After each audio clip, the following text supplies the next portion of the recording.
Benji Stein, how are you? I'm doing great. Thank you so Good. much for having me on and the opportunity. I am so happy that you're here. I loved meeting you. I love what you're doing. Can you introduce yourself and talk a little bit about both of your platforms? Yes, absolutely. My name's Benji. I'm, someone that kind of came from the music side of things and branched my way into more of the tech side of things, just, as a consequence of fixing problems that I had personally as a manager that I had on the music side, and realizing that tech and those tools needed to be available to everyone. And so I don't know how deep I should go, but I'm happy to jump right into kind of the origin story of both of our tools and a little bit more about myself. And I would love yeah, that. If you don't perfect. mind, I would love for you to do that. Not at all. And so, yeah, I was formerly more of an artist manager. I did a few different stints at record labels, at management companies. And, I spent up until about 4 or 5 years ago, all of my time doing artist management, various hip hop clients, a few indie rock clients. I had a roster that was all over the place. And yeah, this kind of started as something back in college. I'd been a drummer my entire life, and I still have a kit. I don't play it enough, but I never had Oh, the wow. chops to really pursue, making music as my own thing. But I had some friends that were very talented, and I believed in them. And a lot of managers have this kind of story. It starts in high school or in college. They just help out a few friends with some marketing, or they help out a few friends with some pitching emails, or doing some organization. And I had a couple friends, and I kind of took on that role of helping them with their social media and helping them with some graphic design and some branding. And before I knew it, I was kind of an artist manager. And I found that was actually a skill set that some, lots of labels or management companies or other artists were looking for. And I kind of learned a bit more of the ropes about the contracting and, how to negotiate a deal. And I kind of learned everything from the ground up. And during COVID in particular, a lot of people were pushing more towards digital marketing. And me, with my roster, we had all of our live shows and live bookings canceled. And so we were also kind of curious on a way to go harder on digital marketing. And, playlisting, it's just as important as ever. But back then, playlisting was something that everyone was very curious about. Everyone was very interested in. They saw the numbers it could drive, and they saw how pivotal it could be to boosting an artist algorithm on Spotify. And so everyone was trying to decipher, how to do this playlisting. And I had a couple labels that, I had a couple artists with label budgets, with label services teams that were handling a lot of the marketing. And I would kind of follow up on the playlisting that they were doing. And there was no attribution. There was no data on the back end. It was very much like they would just pass along, X amount of dollars to a third party company that would handle playlisting, and they would just guarantee X amount of streams. And, me looking at the Spotify for artists and the data I had on the artist side, I would often see like very weird patterns, very weird cities, things that just looked inorganic. And I considered how much was being spent in this direction. And I thought to myself, there's got to be a better way to do this. And, I had a really close friend of mine, who's now my co-founder, Giannis.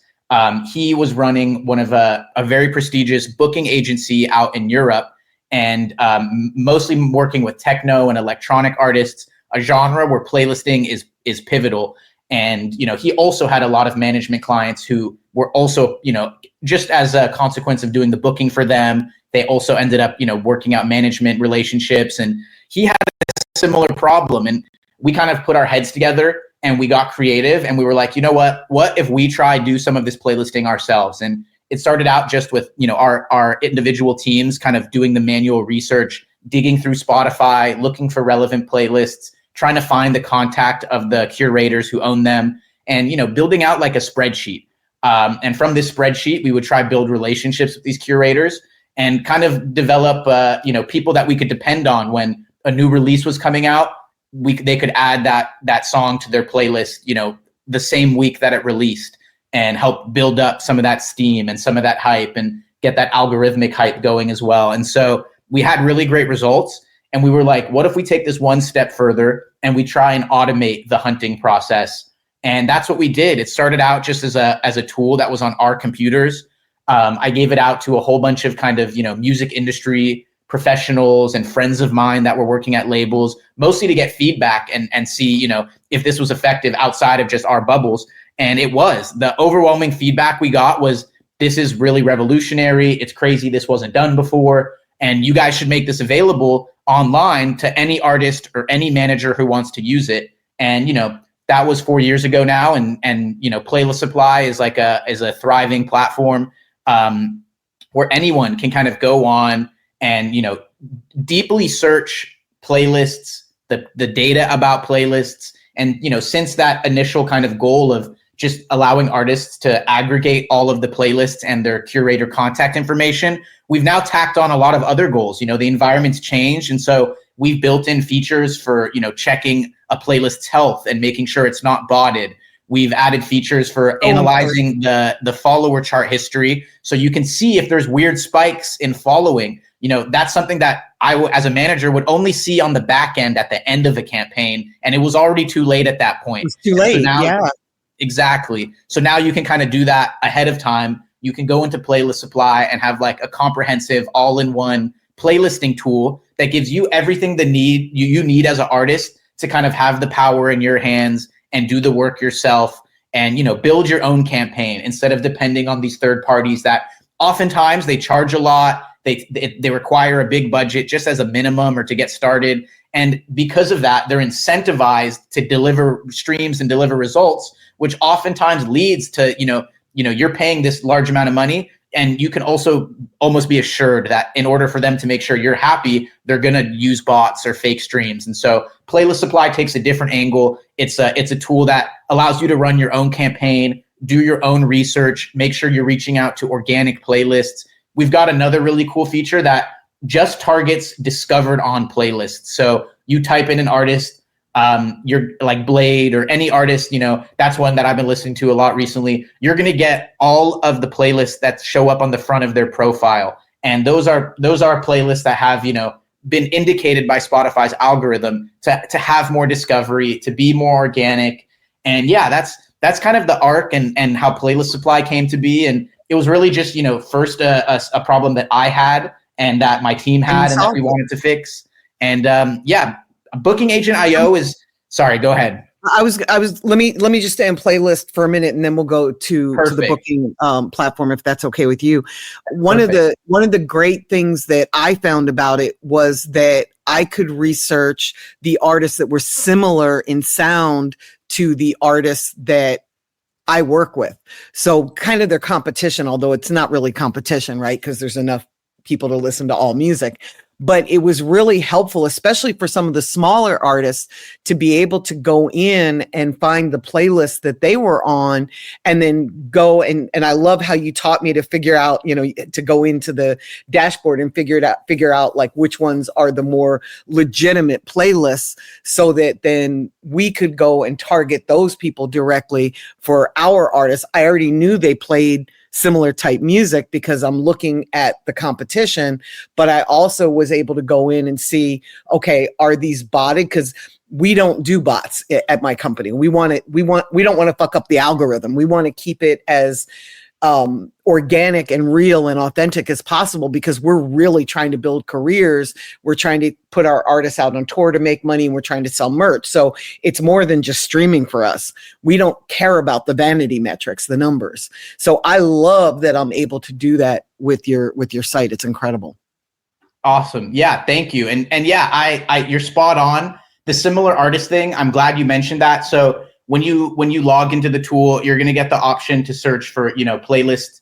And there's a few different parameters. You can search just for playlists that have an email contact. You can search just for playlists that have an Instagram or a social media contact. You can search just for playlists that show up on the Discovered On. But we also have that similar artist button, which you're talking about, which allows you to, you know, type in one artist and it's going to search for 5 to 10 similar artists based on the one you put in. And that's one of the strongest tools for independent artists to kind of do a little bit of a brand analysis and kind of, you know, you got to look at the people that came before you, people that are currently in the position you want to be in, people that have taken the trajectory that you're looking to take. And you have to analyze, okay, you know, what worked for them marketing strategy wise? Right. Where did they do their first show? Maybe that's a place that would fit my music. And there's, a lot of artists get pigeonholed into thinking like they're 100% unique and it's what they're doing is different from everyone else. But if you can find one or two case studies or role models or people that you can kind of base what your understanding is, that market research is crucial. And it's the same for playlisting too. If you see a rising artist that's in a similar genre to you in a certain playlist, that's a sign that you can be confident that curator might be interested in you too. And so, yeah, that similar artist search is really, really cool. It was also helpful. I took it a step further because I found it to be accurate. So what I did was, in comparing the other artists, then I went and found their social media accounts. I went and looked at their Instagram and their TikTok specifically. And I went in to see like what reels are working best for that artist so that we could make similar well-performing content. So it was really, and the only other place that I've seen this, I've seen it on Tidal where they recommend similar artists, but it's not, for me, it's not accurate because I work with really new artists. So I didn't find it to be accurate at all.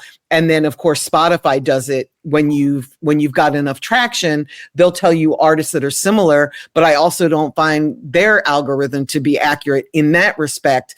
I find that they spit back artists that are either using the same companies that we're using for marketing. There's always something in common, but it's not the sound of the music or the fans. It's usually usually algorithmically whatever we're doing in terms of marketing that brings up similar artists, and they end up not being similar at all. But yours is more accurate so that I can kind of go down the rabbit hole. And then at some point, if my clients want to do collabs with other artists, these are artists that are at about the same level or a little bit above them, and we can go in and build relationships with those artists, which is really helpful too. Exactly. So you've got a tool that does way more than you thought that it did. No, it's super true. It's funny how often I'll talk to someone who maybe uses the tool in an unconventional way.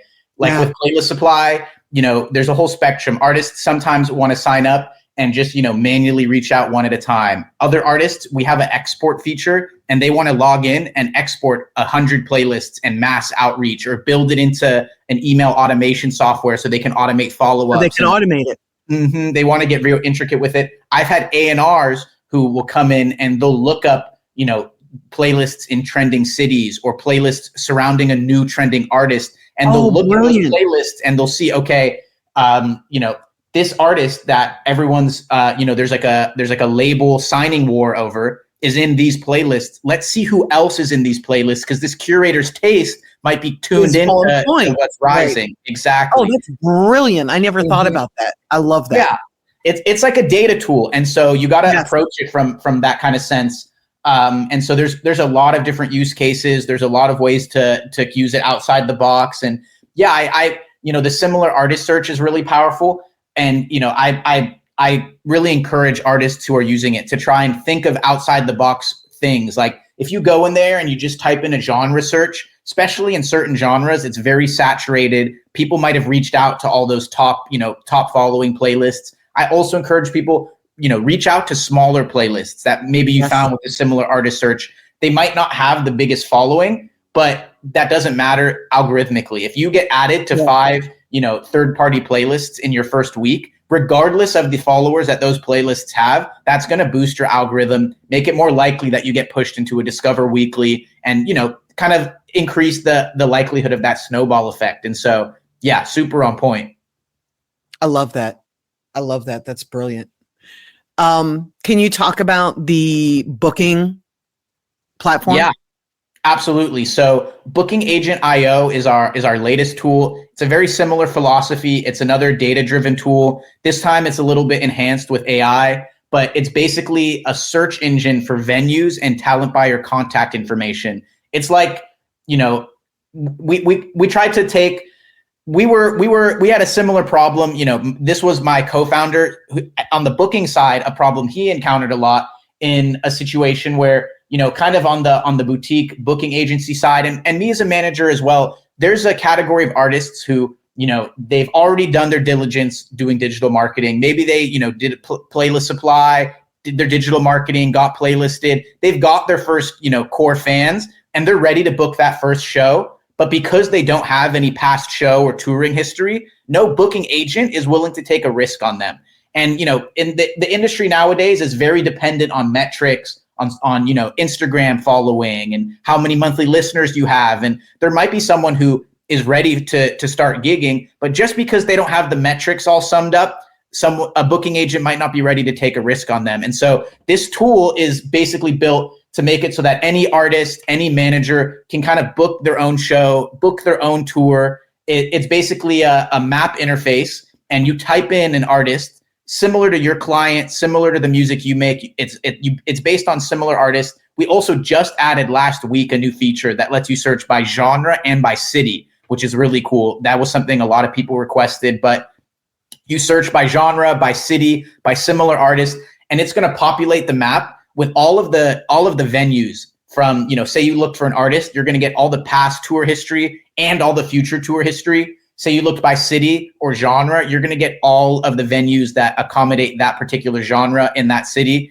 And you click on each one individually, and it's going to show you the contact information of the talent buyer, the capacity of the venue, the last show that was there, the social media information of the venue, other people who might be working at the venue that could be assets, the marketing director, the production coordinator. So, that kind of Rolodex of venue contacts that a lot of these agencies and booking agents that was their value. That was what they would gatekeep. Things like Polestar or Indie on the Move would charge like pretty big amounts of money for you to get a directory similar.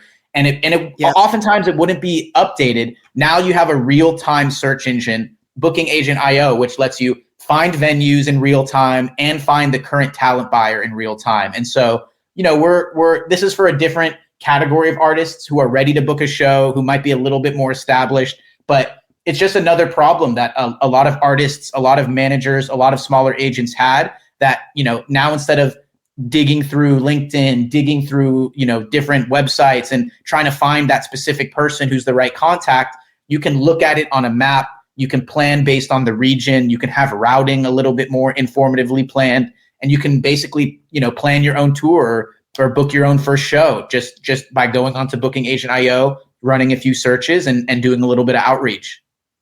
For hip hop, it's so valuable for us because until an artist gets to the point where they're getting about 10 grand a show, booking agents have no interest. Like, they don't even return calls, to be honest with you.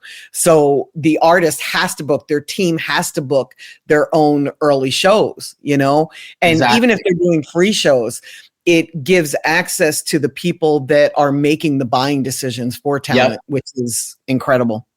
Exactly. I went in and tested it using, I'm sorry to interrupt you. No, go ahead. I was just agreeing. I went in and tested it. I used Joyner Lucas, who's not my client, just to see exactly like where he's at in terms of his career. I worked with him back in 2011, and it's just really cool to see where he's grown. And then I went in and put in Eric Bellinger, who's actually out on tour right now. And it was super accurate in terms of the shows that Eric is doing in the routing. Like, I was able to compare it because I work with his manager. I was able to go in and compare her spreadsheet to where he was performing, and it lined up in terms of like the marketing people and the booker, the actual person at the club, at the venue. And it was just really incredible. And it shows it on a map. So if I'm booking a tour for an artist, or even if I have an opening act that I want to pitch to another artist, I can see the area, the target market. So, okay, I can see exactly where he's performing in the Southeast. So then I can reach out for a series of 6 shows and say, hey, I'm working with this young R&B artist who's not at your level yet, but we'd like to do the shows that you have in these 6 different cities. And I look like a superstar because it's already researched for me the venues and the cities where they're performing. And it makes it so much easier for me to pitch like an Eric Bellinger manager to say, hey, can we open in these 5 or 6 cities for you? Exactly. No, that use case is perfect. That's exactly the intention. And yeah, there's a couple other cool little features that are in there that let you, you can save venues to project files. So say you're working with Eric or you're working with one client, you can kind of save all the venues that you're looking at to a project file also export them to a spreadsheet. So now you have your own spreadsheet. I have everything. Exactly. And so, yeah, it's definitely, it's actually crazy to think that there wasn't something like this that existed beforehand. And it's, we're trying to just kind of revolutionize with, making this data a little bit more accessible, democratizing it a little bit. And, even if you're making 10K per show, if you're bringing on a booking agent, they might want 15%, which is, as an indie artist, depending on your approach, maybe that's something you and your team would rather do yourselves and take a little bit of that cost away.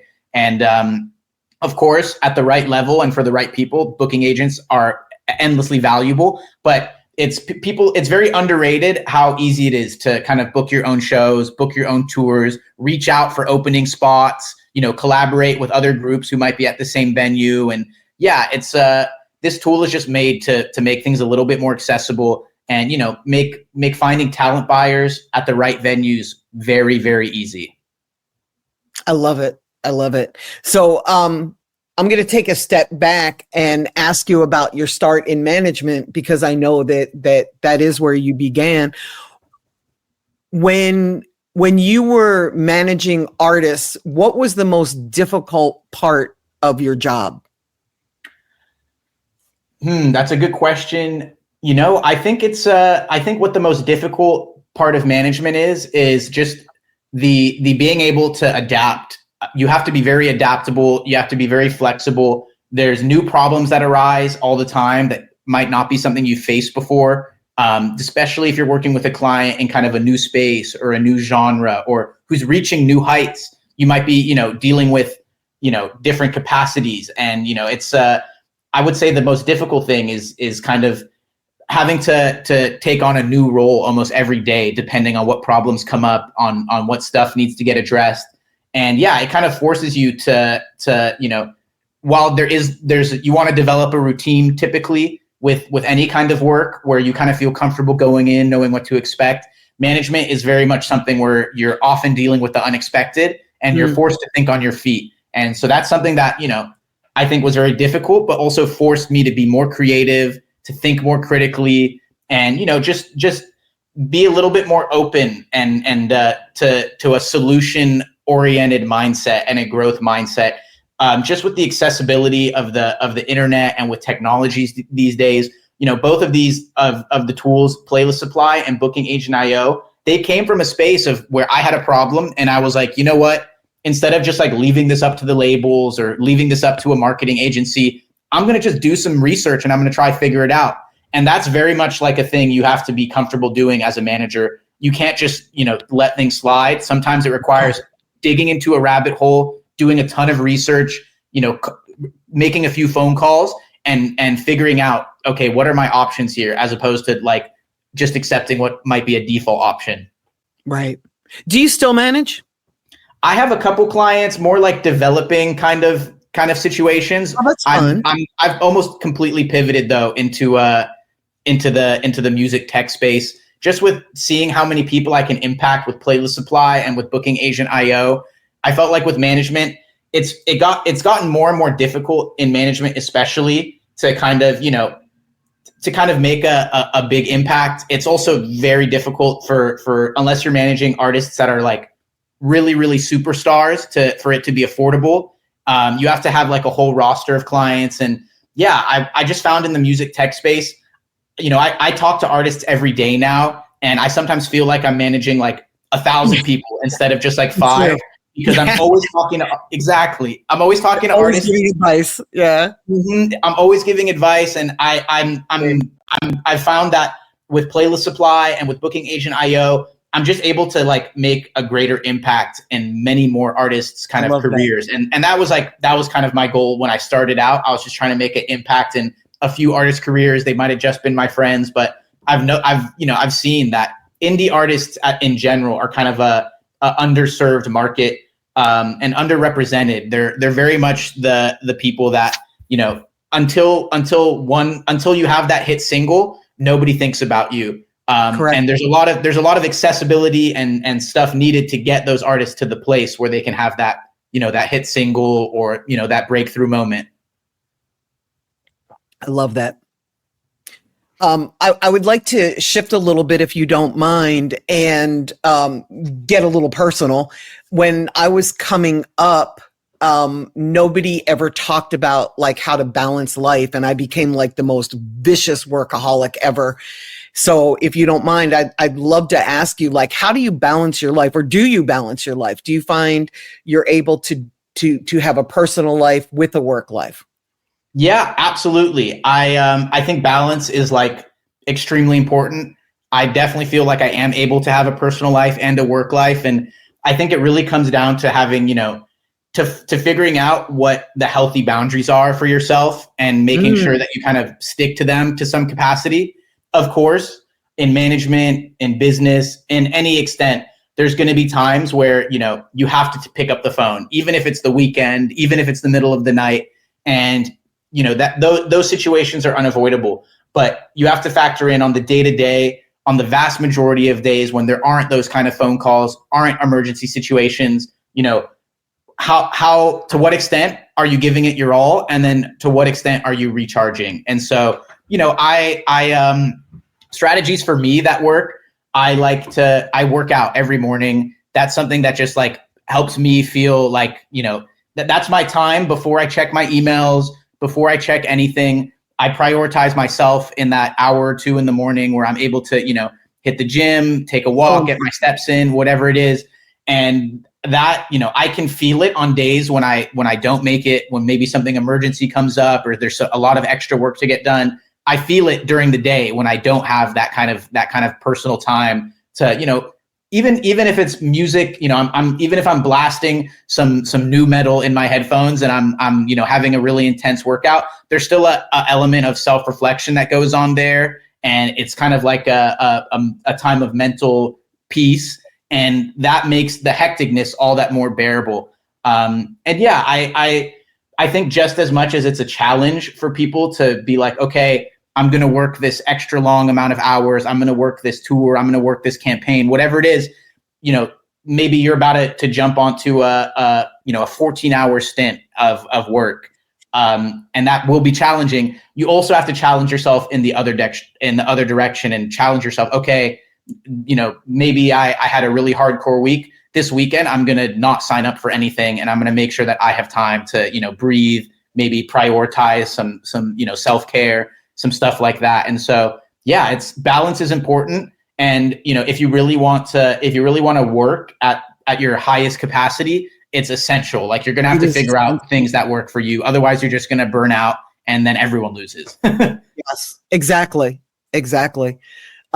Balance is so key, and I'm still not 100% there yet, but I'm a lot better than I've ever been.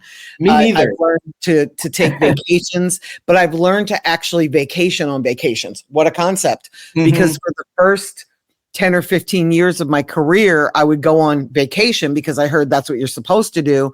But then I would be working from a swimming pool in Florida, or I'd be in Costa Rica making phone calls and not paying attention to like the beauty and nature that's around me. I had to learn to be very present with and mindful of wherever I am. And that was, for me, that was a game changer.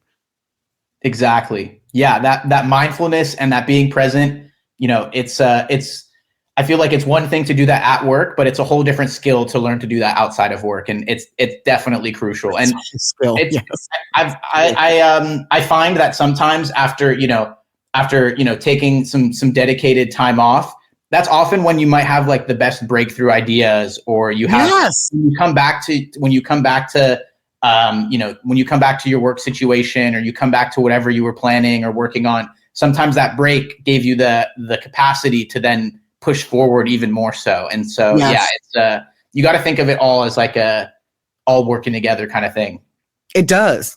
Not only do you get to recharge, but when you can empty your mind of all the millions of thoughts and voices going on in there, and you're just someplace relaxing, sometimes you get your best ideas. Like, there's the solution for that. Why didn't I think of this?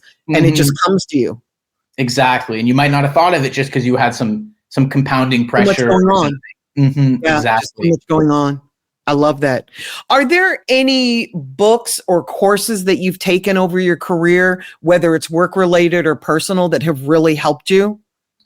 I'm someone I'm constantly, I don't have any like specific ones that come to mind. I would say beyond any books and courses, what's helped me the most is my team. I'm someone who I like to I do a ton of internet research. I like to I have a ton of books on my desk, and I'm someone who just might open it up and like read like one paragraph and then put it down and switch to a different book. Or, I'm constantly trying to digest information and culture from as many sources as possible, and just like factor that into my daily consumption as a way to stay relevant and to stay learning and stay creative. And yeah, I think my team is probably the most imperative thing. I have a co-founder, Giannis, the guy who I was describing earlier, who ran a booking agency, and it's having a team. It allows you to always have additional feedback, additional perspective, allow a sounding board for ideas, for thoughts, concerns. Even in balance, having a team allows you to, sometimes allow someone else to take the lead role, which allows you to take a back step and maybe recalibrate. And yeah, it's admirable to want to do everything as a solo manager or as a solo entrepreneur, but having the right team in place, it's difficult, of course. Like there's aspects of, training new people and, figuring out, the interpersonal stuff, but having the right team is the most crucial. And every day I pull up to the office and, my co-founder, he's got like a new magazine or a new article to share with me. And it goes back and forth. And so more than me, thinking of a particular book or thinking of a particular, thing that has, brought me, informed me, it's the people that kind of inform me and push me in a direction or give me something new to read or check out. And so, yeah. I love that. That's awesome. It's also an element of community, so you're never alone. Exactly. And that makes, that can make big problems and more, hectic situations all the more manageable when you have, two, three, four different minds on it, as opposed to just your own and feeling all that pressure. I love that. You and I spoke briefly about traveling. Are there places that you really enjoy traveling to? Do you have like favorite cities or favorite vacation spots? I haven't done enough traveling. I definitely need to do some more. I visited Japan at like a year or so ago, and that was probably the one. Wow, super cool. One of the coolest places I visited. It's not necessarily my favorite because I've only been there once, but I enjoyed everything about it, from the food to the culture, to the music scene, to the fashion scene. I don't know. I honestly, my go-to for like a vacation or for travel is just somewhere with nature. My fiance and I love to go on a hike on the weekend. We're in LA. We're hitting Fryman Canyon, Angeles National Forest all the time. We like to go to San Francisco and to Ojai. Those are probably the two places I've like visited the most on a repeat. But it's not too much. It's not too far to travel to those places. I love California in general. There's so much amazing nature here. I do a lot of, more local trips. My mom's from Chicago and I love visiting her out there, and I love Chicago. Chicago's got such a deep history as a city. And I love that. I love places that have deep history and deep cultural significance. And so I find myself attracted to those kind of places. And they have architecture that's world-class. Like the restaurants, the shopping, if you enjoy shopping, is amazing in Chicago, but the architecture is, oh my God, beautiful.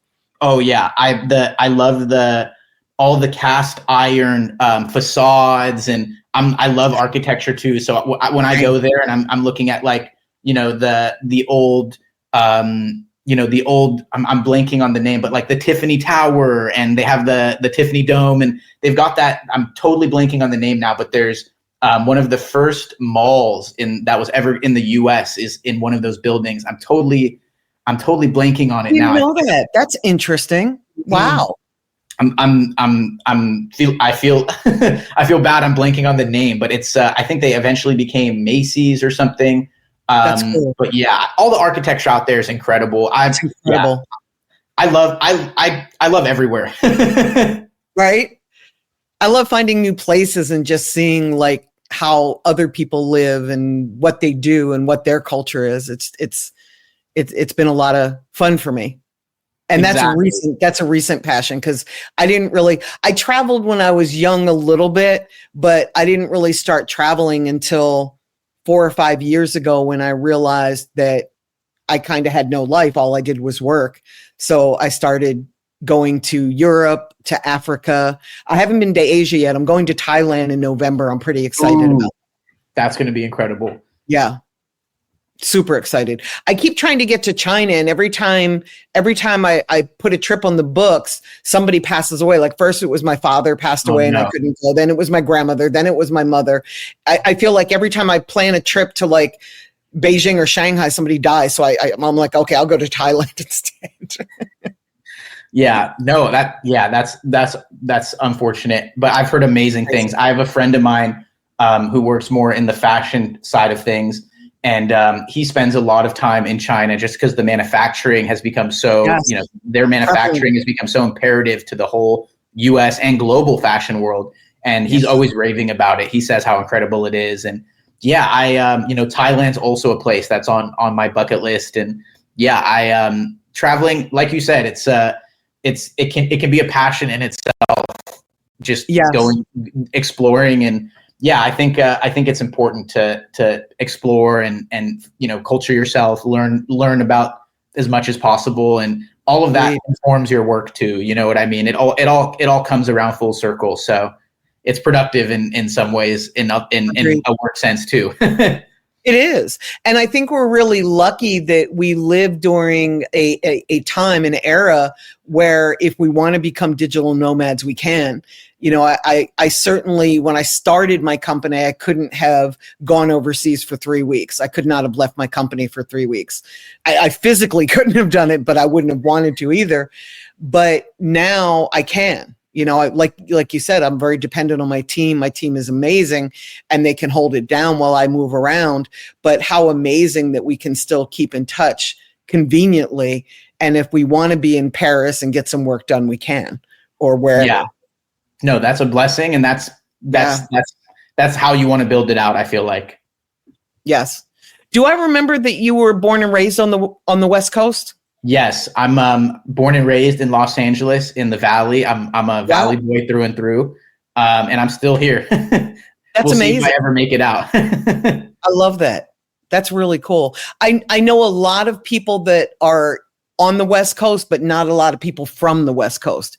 And I live in Atlanta, and it's the same here. There's so few people that I interact with on a daily basis that are from here. Most people are transplanted for somewhere else. So I always get excited when I meet people that live where they're from. It's like, oh, wow, that's a cool concept.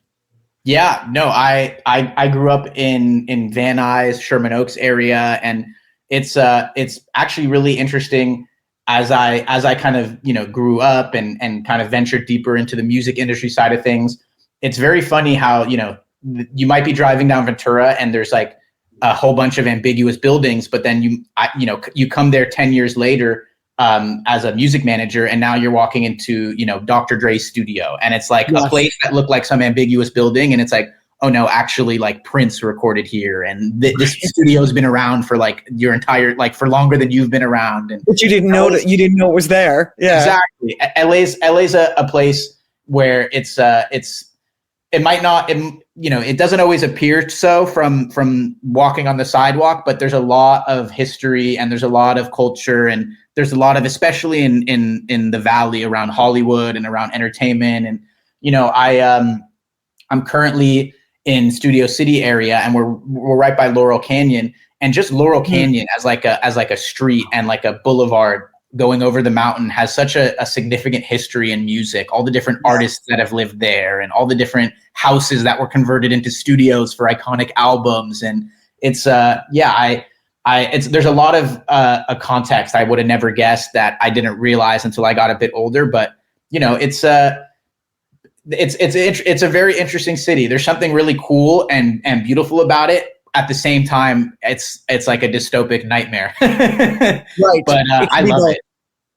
There's it's such a blending pot of culture and food and music and people. And there's I haven't traveled everywhere, but there's very few places like it from the other places that I've seen. I agree. And every neighborhood is different. I love I love the whole Sherman Oaks vibe. When I come there, my favorite French restaurant happens to be on Ventura Boulevard, so I'm there all the time when I'm on that coast. But I love Manhattan Beach. I love that whole vibe, that whole, south of the airport feel. Exactly. And there's so to Koreatown, like there's so many distinctive areas that are just different from everywhere else. 100%. It's and I'm glad you survived the fires. Yes. No, me too. Absolute tragedy. And I grew up going to some of those iconic places in Malibu that are gone now. I grew up going to Real Inn, and there's some of those restaurants. And I had a really close friend of mine who grew up in the Palisades, and I spent a lot of time hanging out there, hanging out at Pali High, hanging out in that kind of little outdoor, mall area with the Gelsons and stuff in the Palisades. And absolute catastrophe. It's still, I feel like the city's morale is kind of at an all-time low, but I've seen a lot of really cool mutual aid, a lot of restaurants coming together, a lot of people coming together. Yes. It's a city where everyone's in their car and it's very spread out. And so it's hard to get a sense of community unless you had a community that you started with here or grew up here with or something. And, after the fires and during the fires, there was a bigger sense of community than I think I've ever felt, outside of maybe my friend group or something like that. Right. And that was really interesting and really cool to see. And it's hard to even fathom the amount, the how big of a catastrophe that was. And I really hope that there's some ways that it can be built better and more infrastructure in the future to prevent that stuff. Agreed. It can, and it will have to be, but it's going to take a really long time to rebuild. Exactly.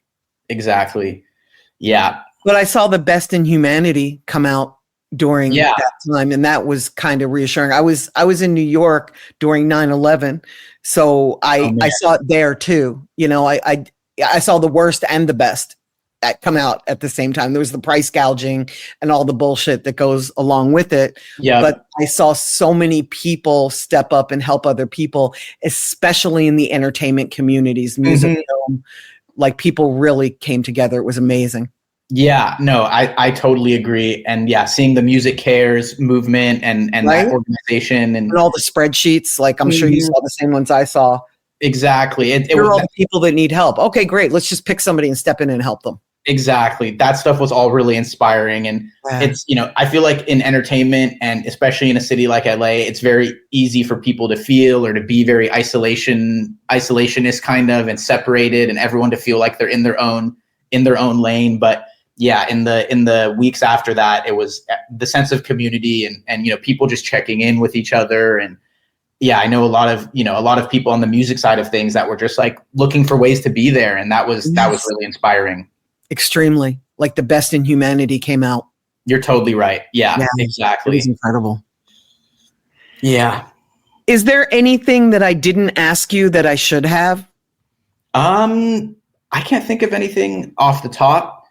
I feel like I really enjoyed your questions, and thank you. I wasn't sure how personal it would get, but I like getting a little bit personal. I'm someone that I'm always down for a conversation. I'm always down. I like being transparent, and I really enjoyed it. I love that. Thank you so much. I noticed that when you and I first spoke, when we first met, I realized how open and forthcoming you are. And I'm like, man, he's going to be an amazing interview. And you didn't disappoint. Awesome. Thank you so much. Really enjoyed spending time with you.